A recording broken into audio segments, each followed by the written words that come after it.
જાફરાબાદના રોહિસામાં ઝેરી મધમાખીનો હુમલો યથાવત। ખેતીકામમાં ખેતમજૂરી કરતા બે વ્યક્તિઓ પર ઝેરી મધમાખીએ હુમલો કર્યો હતો। સિંહ દીપડાના ભય વચ્ચે ઝેરી મધમાખીઓનો આતંક સામે આવ્યો છે। ગામમાં કાનાભાઈ બાંભણિયા અને જયાબેન બાંભણિયાને ઝેરી મધમાખીઓએ ડંખ માર્યો હતો। મહત્વનું છે કે આ પ્રકારે ઝેરી મધમાખીઓ કરડતા બંને ખેતમજૂરોને જાફરાબાદ હોસ્પિટલ સારવાર માટે ખસેડવામાં આવ્યા છે। આમ ઝેરી મધમાખીના હુમલાની બીજી ઘટના ઘટતા સ્થાનિકોમાં ભારે રોષ જોવા મળ્યો છે।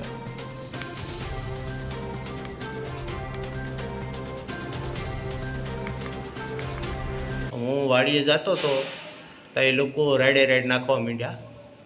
મને તાત્કાલિક કાનાભાઈએ બોલાવ્યો, મને કે આમનું આમ થયું છે। મેં અગાઉ પણ જાણ કરેલી છે કે આવી રીતે બનાવ બનેલો છે, પાછો આ બીજી વાર બન્યો છે।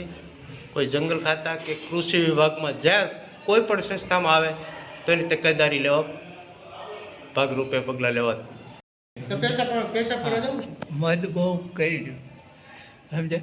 ક્યાંથી કર્યું તમને? હા, ખેતીમાંથી કામ કરતા હતા ને, હા, ન્યાલી કર્યું, ઉડતું કરડી ગયું।